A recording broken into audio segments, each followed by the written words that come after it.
et frères dans le Christ, bonjour et bienvenue à cette méditation en ce mercredi de la 34e semaine. Nous sommes en train de nous acheminer, comme je disais déjà il y a quelques jours, à la fin de l'année, de cette année, et c'est le temps des bilans, on continue. L'évangile continue à nous aider. Ne vous préoccupez pas, ou plutôt, c'est par votre persévérance que vous sauverez votre vie. Et ne vous préoccupez pas, parce que le Seigneur ne laissera pas qu'on touche un seul cheveu de votre tête. Ce sont les paroles que Jésus adresse aux disciples en les mettant en garde en disant « On va vous persécuter, vous souffrirez ». Dans cette parole, il y a deux choses que je voudrais noter qui me semblent intéressantes de comprendre. La première, c'est que notre vie est entre les mains de Dieu. C'est ça la question. Il peut laisser parfois que nous fassions des choses, mais jamais que nous fassions en excès. Notre vie est entre les mains du Seigneur. Il n'y a pas donc à avoir peur. Ça, c'est la première chose. Deuxièmement, comme je disais, c'est le fait que Jésus est en train de faire comprendre, quel que soit, donne le meilleur de toi-même. Donne-toi tout, avec toutes tes énergies, toute ta force. Combat, mets-toi dans ce que tu as fait et ne te laisse pas détourner ou décourager. Il dit la persévérance, et ça c'est la capacité de se lever, de tomber, de se relever. Les situations de vie vont arriver, on va te frapper. Surtout quand tu seras en train de vivre dans la prière. Il dit en fait, les persécutions sont une opportunité pour faire quoi? Pour rendre témoignage. Pas pour montrer que tu es fort ou pas pour ne pas tomber. Il dit en fait, le vrai guerrier, le vrai combattant n'est pas celui, est-ce que la vie est un combat, comme disait Mère Teresa de Calcutta, la vie est un combat, il faut l'affronter, il faut le vivre. Il dit, le vrai combattant, le vrai guerrier, n'est pas celui qui n'échoue jamais. C'est celui, ou plutôt, c'est la manière avec laquelle il affronte les échecs, qu'il est capable de se relever, de transformer ces échecs en opportunités pour aller de l'avant, en une force, sans accuser personne, qui fait de lui un bon combattant, qui fait de lui un bon guerrier. Ce ne sont pas les succès, ce ne sont pas les succès avant tout, mais la capacité, on dirait, de se réinventer, de prendre les succès, les échecs, les affronter et de se relever pour aller. En fait, Jésus est en train de nous dire, ne laissez pas tomber, ne laisse pas tomber, bats-toi.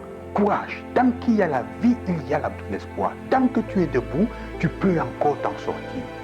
Tu as monté un projet, tu es en train de faire quelque chose de bien, et il y a des obstacles qui arrivent. C'est parfois le signe que tu es en train de vivre la vérité. C'est parfois le signe que tu es sur la bonne route, et alors on veut te faire te décourager. Quand tu as trouvé le bon filon d'or, il y a toujours quelqu'un qui veut te décourager. Et il dit, fais attention, ne laisse pas qu'on entre dans ta tête, qu'on te mette les virus dans la tête, et que tu laisses tomber.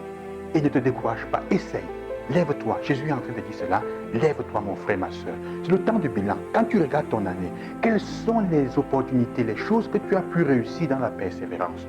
Est-ce qu'il y a quelque chose dans laquelle tu as persévéré?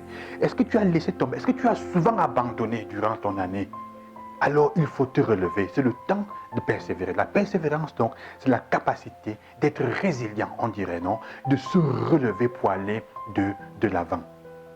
La deuxième chose, une autre chose que je voudrais noter par rapport à cette capacité, pour faire toujours un bilan, c'est aussi par rapport à la première lecture. La première lecture, il y a ce roi qui commet un sacrilège. Il prend les objets du sang du temple pour manger, boire avec ses concubines, avec ses ministres. Et alors une parole est écrite que Daniel doit interpréter et qui dit ceci, tu as été pesé et tu as été trouvé trop léger. On t'a mis sur la balance, toi on l'a trouvé trop léger. La parole pesée, le poids est aussi, ça veut dire aussi la question, on peut dire la gloire, la gloire, ton aura, ton rayonnement a été trouvé léger. Parce que tu as fait quelque chose de mal.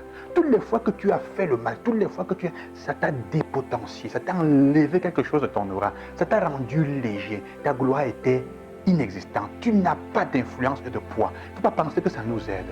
Alors c'est aussi le temps pour vérifier cela. Quel est ton poids en ce moment, spirituellement? Quel est le poids que tu as spirituellement? Sur le champ, avec les gens que tu as, quel est ton poids? Es-tu jugé trop léger? L'amour, ton poids dans l'amour, ton poids dans l'accueil des autres.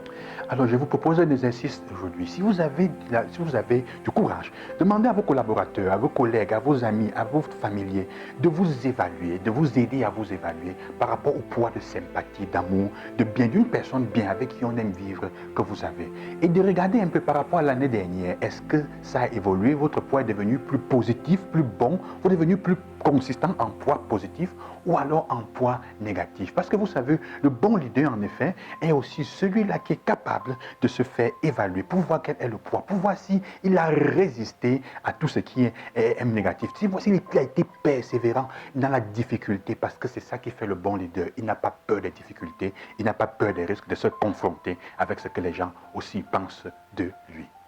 Que Dieu vous accompagne et qui vous soutienne dans cela. Bonne journée et à demain.